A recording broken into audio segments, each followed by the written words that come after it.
르네상스 시대의 최고의 예술가 그러면 미켈란젤로죠. 아니 전 인류 역사를 통틀어서 가장 위대한 예술가 중에 한 분이에요. 근데 이 미켈란젤로를 그렇게 만든 그 스승이 있어요. 근데 그 스승이 누군지는 별로 아는 사람이 없어요. 그분이 그 당시에 유명한 조각가였는데 베르토르도 디 조반니라고 하는 조각가예요. 이 조반니라고 하는 조각가. 어느 날 어린 한 14살의 소년이 이 조반니에게 찾아와요. 찾아와서 자기가 조각가가 되고 싶다. 그런데 그렇게 찾아온 미켈란젤로의 재능을 한눈에 알아본 거예요. 놀라운 재능을 발견하고 그에게 이렇게 물어요. 너는 왜 조각가가 되려고 하느냐? 그리고 조각가가 되는데, 위대한 예술가가 되는데 가장 중요한 조건이 뭐라고 생각하느냐? 그랬더니 이 어린 미켈란젤로가 이렇게 얘기해요. 네, 재능과 열심이라고 생각합니다. 그 얘기를 가만히 듣던 이 조반니가 아니다, 물론 그것들도 중요한데 더 중요한 게 있다. 그러면서 이 조반니라고 하는 분이 어린 미켈란젤로의 손을 이끌고 어느 술집 앞으로 갑니다. 그 지역에서 가장 화려하고 가장 웅장한 그러한, 그리고 아주 굉장히 거대한 건축물이죠. 그리고 그 앞에 아름다운 여인의 나체상이 세워져 있습니다.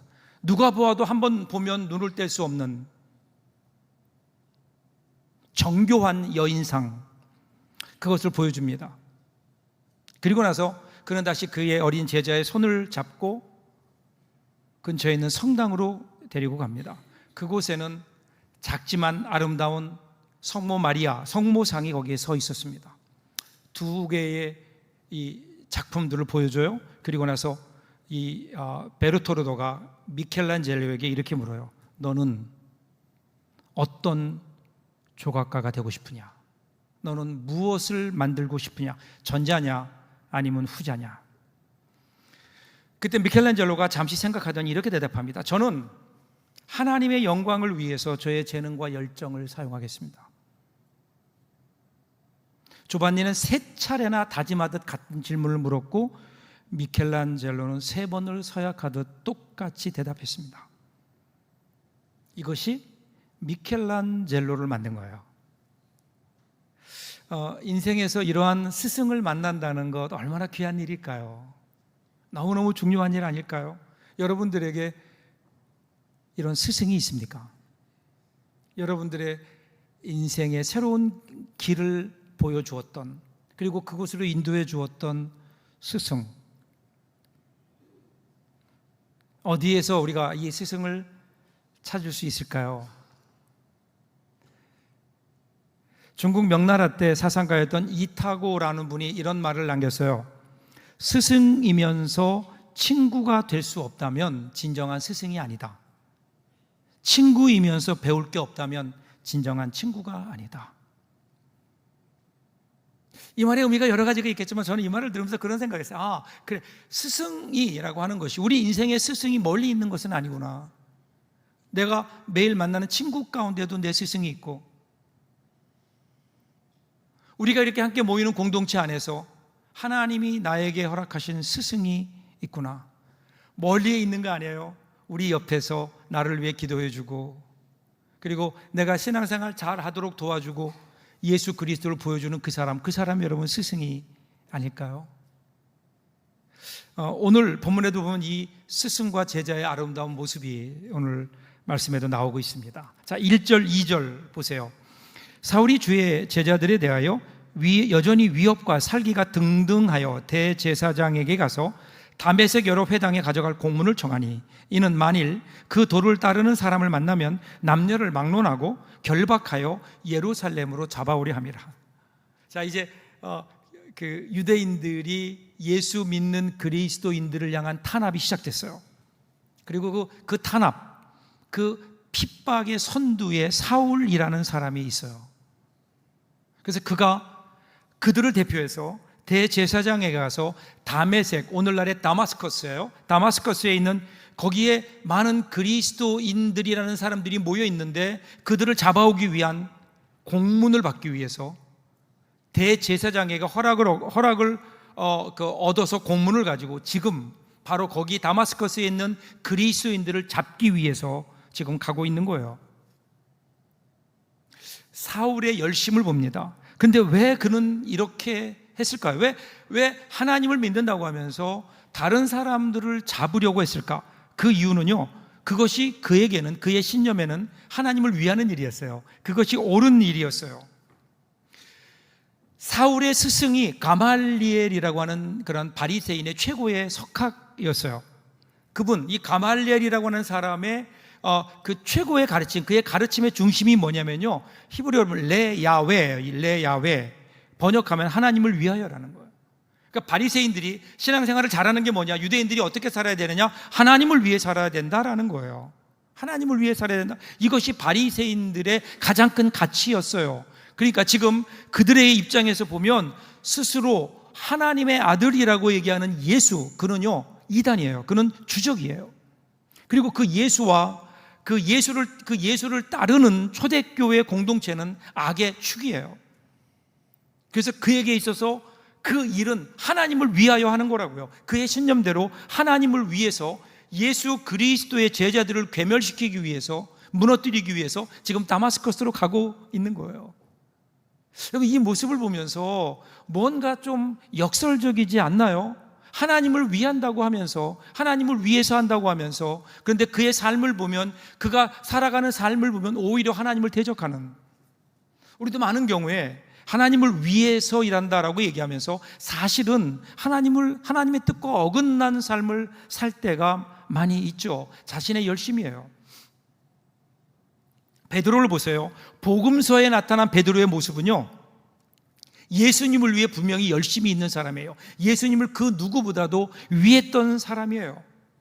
그래서 예수님께서 내가 십자가에 못 박혀 죽을 것이다 그랬더니 그가 나서면서 뭐라 그래요? 주님, 제가 주님을 십자가에 죽도록 내버려 두지 않을 겁니다. 십자가의 길을 반대하고 나섰죠. 그뿐인가요? 예수님을 잡으러 온 로마의 병정들과 더불어 정말 칼싸움까지 그는 서슴지 않았던, 예수님을 위하는, 예수님을 향한 열심이 분명히 있던 사람이에요. 그런데 그가 예수님을 위한다고 예수님의 그 열심을 가졌지만 그의 삶을 보면 오히려 십자가의 길을 방해하는, 예수님의 뜻과는 전혀 상관이 없는 일들을 했잖아요. 그런 그가 사도행전으로 들어오면서 성령을 받게 돼요. 성령을 경험하게 돼요. 그러면서 하나님의 뜻을 깨닫게 돼요. 그러면서 그는 더 이상 예수님을 위하여 살지만, 그런데 예수님을 위하여만이 아니라 예수님과 함께 사는 삶을 사는 거예요. 성령의 인도하심을 따라갑니다. 하나님이 무엇을 원하시는지를 알아요. 내가 무엇하기를 원하는가, 그 이전에 하나님께서 나를 통해 이루기를 원하는 뜻이 무엇인가에 관심을 가져요. 그래서 그는 하나님과 함께 사는, 예수와 함께 인도하심을 따라가는, 여러분 성숙한 신앙인의 모습이 여기 있지 않을까요? 하나님을 위하여 사는 것도 좋지만 하나님과 함께 살아가는 것, 하나님과 함께 살아가는 것. 지금 사울을 보세요. 하나님을 위한다라고 하면서, 하나님을 위한다고 하면서 하나님의 뜻과는 전혀 반대되는 길을 가고 있는 거예요. 이것이 사울의 모습이에요. 이어지는 3절 5절도 보세요. 3절부터 5절 보시면, 사울이 길을 가다가 다메섹에 가까이 이르더니 호련히 하늘로부터 빛이 그를 둘러 비추는지라. 땅에 엎드려져 들음에 소리가 있어 이르시되 사울아 사울아 내가 어찌하여 나를 박해하느냐 하시거늘 대답하되 주여 누구시니까? 이르시되 나는 내가 박해하는 예수다. 지금 사울의 모습이 뭐라고요? 예수를 박해하는 거예요. 예수를 박해하는 거예요. 하나님을 대적하는 거예요. 이것이 사울의 모습이에요. 나중에 그래서 그가 그의 옛 모습을 보면서 자기가 죄인 중에 괴수였다, 죄인 중에 괴수였다. 그런데 이런 사울에게 예수님께서 찾아오시는 거예요. 만나 주시는 거예요. 자, 오늘 우리 본문을 보면서, 오늘 본문이 왜 이 이야기를 이렇게 자세하게 기록하고 있을까요? 분명한 것은 복음의 원수였던 사울을 하나님께서 부르셔서 사용하신다는 거예요. 여러분, 우리는요, 이 하나님의 부르심을 생각할 때 우리들이 범하는 오류가 뭐냐면요, 자꾸만 조건을 생각해요. 하나님이 왜 사울을 부르셨을까? 왜 사울을 쓰셨을까? 그러면 그의 조건을 우리들이 생각해서 그래도 그가 많이 배웠잖아, 학식이 있잖아, 혹은 그가 로마 시민권이 있잖아, 그가 바리새인 중에 바리새인이잖아, 이러한 조건들을 생각해요. 그것 때문에 하나님께서 쓰셨다고요. 그렇다면 여러분, 이것을 그대로 우리 삶에 적용해 보면 오늘 혹시 우리가 쓰임받지 못하는 이유가 우리의 조건이, 이 세상에서의 우리의 스펙이 없어서 하나님께서 우리를 안 쓰시는 것은 아닐까? 우리 하나님이 그런 분이신가요? 이 세상의 조건으로 사람을 부르시는 건가요? 아니잖아요. 지금 하나님께서 사울을 부르셨다는 이 사건을 보면, 그러면 사울은요, 하나님이 부르실 조건과 전혀 거리가 먼 사람인 거예요. 하나님이 그를 부르실 만한 아무런 조건도 없는 하나님을 대적한다고요. 죄인 중에 괴수라고요. 십자가에 못 박힌 예수 그리스도를 지금 그는 대적한다고요. 그런데 그런 사람까지 하나님께서 그를 부르셔서 하나님의 사람으로 하나님이 그를 쓰신다. 그러면 여기에서 우리에게 주는 메시지는 뭘까요? 나도 쓰임받을 수 있지 않을까요?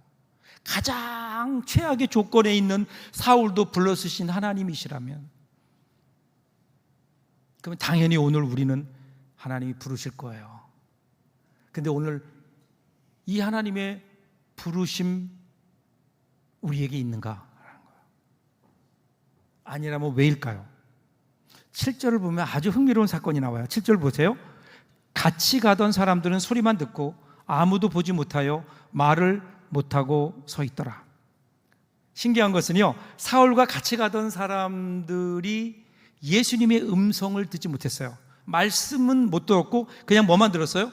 소리, 사운드. 이상한 사운드만 들은 거예요. 그런데 하나님의 보이스는 듣지 못했어요. 사울에게 들렸던 하나님 말씀이 같이 있던 사람들에게는 들리지 않았어요. 그냥 그들에게는 사운드로 들린 거예요. 소리만 들린 거예요. 그 가운데 하나님이 말씀하시는 하나님의 보이스, 하나님의 말씀은, 음성은 들리지 않은 거예요. 똑같은 장소에 있었는데 한 사람에게는 그것이 하나님의 말씀으로 들려지고, 부르시는 하나님의 음성이 들려지고, 어떤 사람에게는 전혀 들리지 않아요. 오늘 우리가 하나님의 부르심을 듣지 못했다면, 우리에게 오셔서 날마다 우리에게 말씀하시고 부르시는 하나님의 음성을 우리의 귓가로 흘려버리기 때문은 아닐까? 하나님은 오늘도 우리에게 말씀하세요. 하나님의 뜻을 분명하게 하나님의 보이스로 우리에게 말씀하세요. 그것을 그냥 사운드로 넘기지 마세요. 마음을 열고 주님의 음성을 들을 때, 오늘 예배를 통해서 하나님이 저와 여러분에게 주시는 분명한 하나님의 보이스를 듣는 오늘 귀한 시간 될 수 있기를 바랍니다. 자, 지금 사울이 예수님을 만나러 가는 길이 아니에요, 그죠? 오히려 예수님 믿는 사람을 잡으려고 가는 거예요. 그런데 그런 사울에게 예수님이 먼저 찾아오셨어요. 여기에서 역사가 일어나요. 여러분, 다시 강조해요. 구원의 역사는 내가 하나님을 찾아가는 게 아니에요. 하나님이 먼저 나에게 찾아오시는 거예요. 내 인생 가운데 어느 날 그분이 들어오셨어요. 그분이 나에게 말씀하셨어요. 그때부터 우리 신앙이 시작되는 거 아니에요? 그래서 우리가 사실은요, 신앙이 깊어질수록 우리가 하는 고백은 모든 것이 뭐라고요? 하나님의 은혜입니다. 이게 신앙이 깊어지는 증거예요. 신앙이 아주 초보 단계일 때는요, 내가 열심을 냈기 때문에 된 거예요. 내가 무언가 나로부터 신앙의 근거를 자꾸만 찾아내려고 해요. 그래서 내가 결단하고 나왔고 내가 이렇게 행했다, 이것이 우리 신앙의 근거가 되는 거예요. 그러다 보니까 우리 신앙의 근거가요, 나의 열심, 나의 의지에 우리 신앙이 근거하게 돼요. 그러다 보니까 어떻게 될까요? 내 의지가 약해질 때는 신앙도 약해져요. 내 열심이 식어질 때는 내 믿음도 식어져 버려요. 흔들리는 거예요, 우리의 신앙이. 그런데 성숙한 신앙, 뿌리가 깊은 신앙은 어떨까요? 신앙의 근거가 내가 아니에요. 나를 부르신 하나님의 음성이에요. 오늘 내 모습이 어떻다 하더라도, 내 모습이 아무리 흩어졌다 하더라도 여전히 나를 부르신 하나님의 그 음성이 있는 거예요. 영원히 변치 않는 예수 그리스도의 십자가가 지금 내 삶 안에 분명하게 뿌리박고 있는 거예요. 그것이 내 신앙의 근거이기 때문에 내가 좀 부족해도, 내 열심히 식는 것 같아도, 내 의지가 약해져 가는 것 같아도 주님께서 나를 향한 그 사랑, 그 은혜는 변치 않기 때문에 여러분, 우리 신앙은 흔들리지 않는 거예요. 이게 십자가의 은혜예요. 여기서부터 우리 신앙이 시작돼요. 자, 이어지는 6절 보세요. 너는 일어나 시내로 들어가라. 내가 행할 것을 내게 이를 자가 있느니라. 이렇게 예수님을 만난 그에게 예수님 말씀하세요. 뭐라고요? 시내로 들어가라. 너에게 행할 일을 이를 자가 있다. 어디서 많이 들어본 것 같지 않으세요? 하나님이 아브라함을 불러내시면서요, 아브라함에게 야, 너의 고향과 친척과 아비집을 떠나서 내가 너에게 지시할 땅으로 가라. 어딘가 가르쳐 주지 않으세요? 나중에 가보니까 가나안이긴 한데 갈 때는 모르고 갔다고요. 갈 바를 알지 모르고 가는 거예요. 왜 주님이 지금 이렇게 말씀하실까요? 이제 사울은요, 예수님께 부름받은 바 된 그 사울은 이제부터는 자기 마음대로 자기 가고 싶은 곳에 자기가 하고 싶은 일을 하는 사람이 아니라는 거예요. 철저하게 하나님의 인도와 안내를 따라 주님이 원하시는 곳으로 가는 삶을 살아야 되는 사람인 거예요. 이것이 여러분, 부름받은 사람들의 모습이 아닐까요? 자, 8절 9절 보세요. 사울이 이런 상황에 있어요. 지금 사울이 땅에서 일어나 눈은 떴으나 아무것도 보지 못하고 사람의 손에 끌려 다메섹으로 들어가서 사흘 동안 보지 못하고 먹지도 많이 마시지도 아니하니라. 땅에서 일어났는데 눈은 떴지만 보이지가 않아요.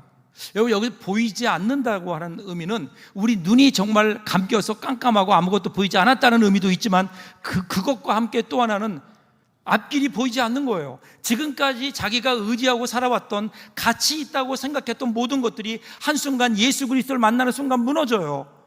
초월적인 큰 빛 앞에 서니까 자기가 가지고 있던 작은 빛들이 한순간에 사라지는 거예요. 여러분, 우리 안에 작은 빛이 있지만 여러분, 아무리 그 빛이 있다 하더라도 더 큰 빛을 만나면 그 빛을 잃어버리잖아요. 촛불은요, 태양 앞에서는 보이지 않는 거예요.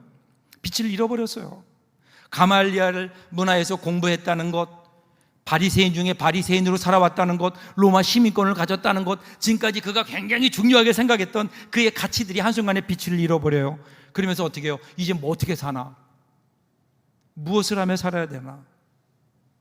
어둠 속으로 빠져요. 여러분, 우리가 예수 믿는다고 하는 것은 여러분, 이 어두움이 우리에게 경험되어야 돼요. 우리 영혼의 어두운 밤, 지금까지 내가 살아왔던 그 가치관, 내가 지금까지 의지했던 것, 그것 그대로 가지고 사는 것이 신앙생활이 아니라고요. 그것이 무너져야 돼요. 그리고 거기에 예수 그리스도가 세워지는 거예요. 예수 그리스도의 은혜가 자리 잡아야 돼요. 그때부터 우리는 새로운 신앙생활, 진짜 신앙생활을 할 수 있는 거거든요. 그렇게 어둠 속에 있는 그에게 이제 필요한 게 뭘까요? 안내자예요. 그 안내자가 바로 아나니아예요. 11절 12절 보세요. 주께서 이르시되 일어나 집가라 하는 거리로 가서 유다의 집에서 5 사울이라 하는 사람을 찾으라. 그가 기도하는 중이니라. 그가 아나니아라 하는 사람이 들어와서 자기에게 안수하여 다시 보게 하는 것을 보았느니라 하시거늘. 아나니아라는 사람, 그 당시에 다메섹, 이 다마스커스에 있는 기독교 공동체에서 굉장히 중요한 사람, 리더였던 것으로 보여져요. 그는 이미 알고 있었을 거예요. 예루살렘에서 스데반 집사가 순교한 이후에 대대적인 핍박이 시작됐다. 그리고 그 박해의 검은 그림자가 지금 자기들이 있는 다마스커스를 향해서 밀려오고 있고 그 가장 일선에 앞장선 사람이 사울이다. 알고 있었을 거예요. 잊을 수 없는 이름, 사울. 근데 어느 날 하나님께서 환상 중에 나타나서 그 아나니아에게 말씀하시기를 그에게 가라는 거예요. 사울에게 가라는 거예요. 지금 사울에게 가는 거는 자살행위예요. 어떻게 해야 돼요? 사울에게서 피해야 되는 거예요. 하나님이 정말 그들을 사랑하신다면 야, 사울이 오고 있으니 너희가 사울을 피해라 이래야 되는데 사울에게 가라는 거예요. 그러니까 얼마나 놀랬겠어요. 그래서 그가 이렇게 반문해요. 하나님, 사울이 누군지 알고 계십니까? 사울 저 사람이 얼마나 흉악한 사람인지, 그가 지금 무엇 때문에 이곳 다마스커스 우리가 살고 있는 곳으로 오는지 하나님 아십니까? 그런데 저를 보고 그 사람에게 가라고요? 그런데 하나님이 아나니아를 재촉하세요. 15절 16절 보세요. 주께서 이르시되 가라, 이 사람은 내 이름을 이방인과 임금들과 이스라엘 자손들에게 전하기 위하여 택한 나의 그릇이라. 내가 이 이름을 위하여 얼마나 고난을 받아야 할 것을 내가 그에게 보이리라 하시니. 여러분, 이 상황이 그냥 뭐 성경에 나오는 이야기니까 그냥 그렇구나 아니에요. 한번 생각을 해보세요. 아나니아 입장에서 한번 생각을 해보세요. 이해가 되겠어요? 그에게 사울에게 가라, 이것도 이해가 안 되지만 그 이유가 뭐예요?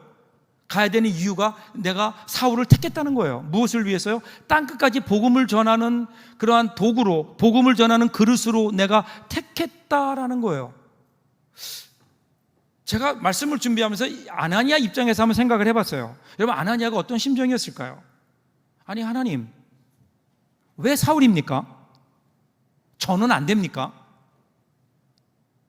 바나바도 있지 않아요? 하나님, 꼭 사울이 아니더라도 많은 훌륭한 하나님의 사람들이 있는데, 지금 주님을 따르고 있는 사람들도 있는데 왜 주님을 대적하는 저 사람을 들어서 하나님 사용하라고 하십니까? 저 같으면 그랬을 거예요. 저 같으면 도저히 안 됩니다. 하나님, 어떻게 저런 놈을. 이해할 수 없는 하나님의 명령이에요. 그런데 결국 아나니아가 어떻게 해요? 순종하고 가요. 이걸 보면서 우리는 믿음이 저런 거구나 라는 걸 보는 거예요. 믿음이 어떤 걸까요? 믿음이라는 내가 이해하는 것만 하는 게 믿음이 아니에요. 이해할 수 없지만 하나님이 세우신 계획이고 하나님이 명령하시는 것이기 때문에 어떻게 해요? 그 앞에 아멘 하는 거예요. 하나님의 뜻이 그대로 이루어질 줄 믿습니다. 하나님의 생각은 우리 생각과 다르고 하나님의 길은 우리 길과 달라요. 이것을 인정하고 내가 다 이해하는 하나님, 더 이상 하나님이 아니에요. 그러기에 내가 이해하지 못하지만 그러나 이것이 하나님의 말씀이기에 내가 그 앞에 순종합니다. 이것이 여러분 믿음 아닐까요? 그래서 그가 그 믿음의 길을 가요. 17절 우리 같이 한번 읽겠습니다. 17절 아나니아가 떠나 그 집에 들어가서 그에게 안수하여 이르되 사울아, 주 곧 내가 오는 길에서 나타나셨던 예수께서 나를 보내어 너로 다시 보게 하시고 성령으로 충만하게 하신다 하니. 그 길을 찾아가요. 그런데 그 길을 찾아가는 그 길을 우리는 쉽게 생각하지만 성경은요 3개의 단어로 나누어서 설명해요. 그만큼 그 길이 쉽지 않아요. 첫 번째가 뭐죠? 떠나다, 그리고 들어갔다, 그 마지막으로 손을 얹었다, 이 내용이에요. 떠나야 돼요. 오늘 아나니아가 살아왔던 자기가 생각하고 있던 사울에 대한 생각에서 떠나야 되는 거예요. 하나님 말씀에 순종하고 가려면 거기서 떠나야 돼요. 그래서 하나님께서 아브라함을 부르시면서 너의 집을 떠나라 라는 거예요. 떠나는 거예요. 왜 떠나야 될까요? 하나님의 부르심이 있어요. 여러분, 예수 믿는 사람들은 하나님의 나라를 위해서 부름받은 사람이에요. 하나님의 나라를 위해서 부름받은 사람의 첫 번째 해야 되는 게 뭘까요? 있는 자리를 떠나는 거예요. 지금까지 살아왔던 나의 삶의 가치를 떠나는 거예요. 지금까지 살아왔던 나의 옛사람을 떠나는 거예요. 떠나야 되죠. 그리고 낯선 곳을 향해 나아가는 거예요. 요즘 보면 이 시대는 유튜브나 소셜 미디어를 보면 이 소위 말하는 알고리즘이라는 걸 통해서 날마다 자기랑 생각이 비슷한 사람끼리만 만나요. 취향과 정치적 입장이 비슷한 사람끼리만 만나요. 그러다 보니까 어떻게 돼요? 거기에 빠져버려요. 그러면서 점점 반대편에 있는 자기와 생각이 다른 사람들은 어떻게 해요? 그들을 수용하지 않아요. 그들은 적으로 만들어버려요. 그래서 어떻게 돼요? 분열이 돼버려요. 이 사회가 분열된 이유가 여기 있지 않을까요? 소통이 단절돼요. 그런데 지금 하나님께서는 아나니아에게 그곳을 떠나라는 거예요. 그걸 뛰어넘으라는 거예요. 뛰어넘어서 사울을 향해 나가라는 거예요. 그리고 그는 사울에게 들어갑니다. 들어가서 뭐라 그래요? 사울에게 형제 사울아 그래요. 형제. 이 형제를 말하는, 형제라는 것이 헬라어로 보면 아델포스라는 말이에요. 아델포스. 근데 이 아델포스라고 하는 말이요, 어디서 나왔는가 하면 델피스라고 하는, 여인의 자궁을 의미하는 델피스라는 헬라어에서 나온 거예요. 그러니까 이게 쉽게 얘기하면 한 태에서 나온 한 형제라는 거죠. 사울은 얼마 전까지만 해도 분명히 그들에게 원수였어요. 마주쳤어는 안 되는 사람이었어요. 근데 그를 형제로 인정해요. 떠나야 돼요. 그리고 그걸 인정하는 거예요. 용납하는 거예요. 용서하는 거예요. 여기에서 어떻게 돼요? 여기에서 아나니아가 되는 거예요. 사울이 하나님께 돌아오는 역사가 있는 거예요. 여러분, 한 사람이 변화되려면 분명히 주님을 만나야 되는 일이 필요해요. 그런데 그것으로는 부족해요. 아나니아를 만나야 돼요. 아나니아를 만나서 교회 공동체, 교회 하나님의 사람들의 공동체로 들어와야 돼요. 그래야 그가 든든하게 설 수 있는 것 아니에요? 여러분, 교리 때문에 사람이 변하지 않아요. 사랑 때문에 변화되는 거예요. 아나니아의 사랑, 들어가서 그를 형제로 인정하고 끌어안는, 그리고 나서 그가 세 번째로 하나님의 뜻을 전해요. 너 왜 지금 예수님이 너에게 나타난 줄 아니? 너를 통해서 하나님께서 이런 일을 하고 싶어해. 그 앞에 하나님의 그 뜻 앞에 사울이 무너져요. 그리고 그가 위대한 사도로 나오게 되는 거예요. 18절 19절 보세요. 즉시 사울의 눈에서 비늘 같은 것이 벗어져 다시 보게 된지라. 일어나 세례를 받고 음식을 먹으며 강건하여지니라. 마침내 사울의 눈에서 비늘 같은 게 떨어져 나갔어요. 이 비늘이 뭘 의미할까요? 지금까지 그의 눈을 가리고 있었던 것들, 예수 그리스도를 보지 못하게 했던 그 자기가 가지고 있던 자기의 자부심, 자기의, 이러한 비늘들이 떨어져 내려가면서 이제 어떻게 해요? 그가 세상을 보는 거예요. 이전에 보지 못했던 것들이 보여요. 예수가 누구인지를 알게 됐어요. 예수님의 은혜가 뭔지도 알아요. 그리고 예수 믿는 사람들이 이제 눈에 들어오기 시작한 거예요.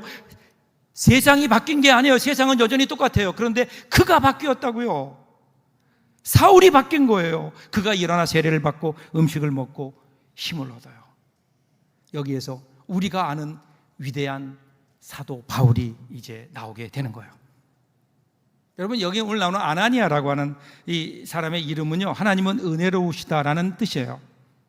여러분 생각해 보세요. 교회 역사를 보면요, 성경을 봐도 아나니아가 뭐 그렇게 유명한 사람 아니에요. 우리는 어쩌면 여러분 가운데 이 아나니아 얘기를 처음 듣는 사람도 있을 거예요. 우리가 알고 있는 아나니아는 누구예요? 아나니아와 삽비라에 나오는 그 아나니아는 알고 있지만 여기 나오는 이 아나니아는 잘 모를걸요. 별로 유명한 사람이 아니에요.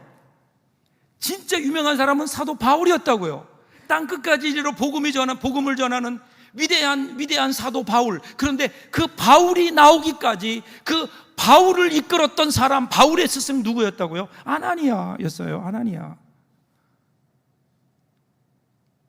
사람이 하나님께 돌아오는 역사가 일어나기 위해서는 그 한 영혼이 예수를 만나야 되는 것은 물론이요, 아나니아를 만나야 되는 거예요. 아나니아. 오늘 이 시대에 아나니아가 필요하지 않을까요? 아나니아가. 사랑하는 여러분, 우리는요 사실은 삶의 과정에서 많은 아나니아들을 만났어요. 그래서 지금도 만나고 있어요.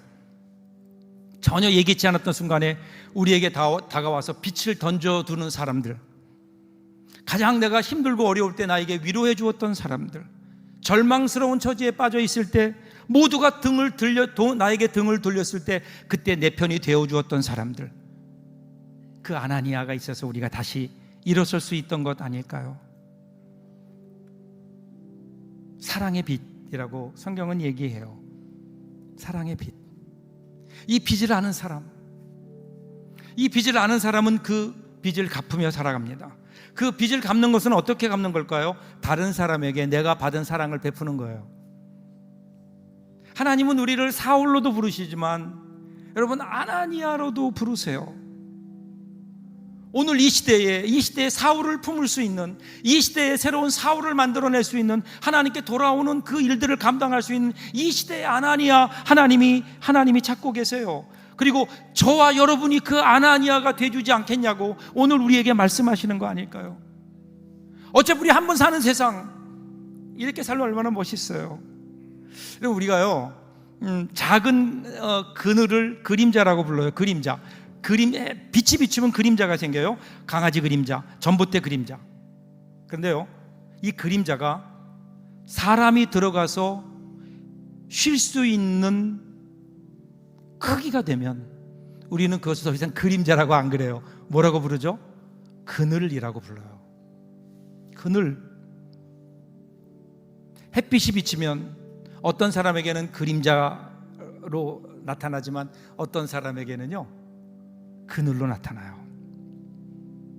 하나님으로부터 은혜의 빛을 받을 때 오늘 저와 여러분은 그냥 세상을 혼란하게 하는, 어둡게 만드는 그림자만 만들고 있나요? 아니면 그 은혜의 그늘을 만들어 주어서 사람들이 그 안에 들어와 쉬게 하고 있나요? 나밖에 모르는 사람은, 나만을 위해 살아가는 사람은 그냥 그림자뿐이에요.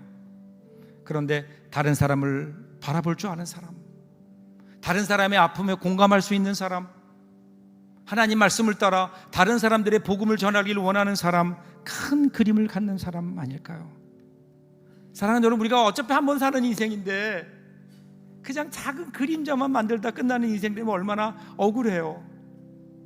이왕이면 큰 그늘을 만들었어. 우리는 그늘을 만들 수 있는 사람들이잖아요. 우리에게는 하나님의 은혜의 빛이 비추고 있잖아요. 나를 위해 십자가에 죽어주신 이로 말할 수 없는 엄청난 하나님의 은혜의 그 빛이 우리에게 쏟아 부어지고 있는데, 근데 오늘 우리는 나도 들어갈 수 없는 작은 그림자 인생을 살고 있는 것 아닌가? 한번 여러분 은혜의 그늘을 좀 만들어 보시라고요. 그림자가 아니라 그늘을 만드는 은혜의 그림자, 기도의 그림자, 섬김의 그늘, 그리고 하나님의 그 은혜의 그늘을 만들어서 거기에 많은 사람들이 쉴 수 있다면, 저는 우리 교회도 그래, 우리 교회가 그런 교회였으면 좋겠어요. 그림자가 아니라 그늘을 만드는 교회, 우리끼리 모여서 우리끼리 그저 좋은 그런 교회가 아니라 세상을 향하여 그들을 나아가서 그들에게 세상의 그늘이 되어줄 수 있는 교회. 그래서 많은 사람들이, 어렵고 힘들고 지친 사람들이 와서 쉬며 영혼의 안식을 얻고 예수님께 돌아올 수 있는 은혜의 그늘을 만들어갈 수 있는 우리가 된다면 우리 주님이 얼마나 기뻐하실까요? 하나님은 지금도 이 아나니아를 찾고 계십니다. 믿음으로 응답하십시오. 이왕 사는 거 아나니아처럼 이 땅에 아름다운 그늘을 만들며 그렇게 살아가는 저와 여러분들 될 수 있기를 주님의 이름으로 축복합니다. 기도하겠습니다.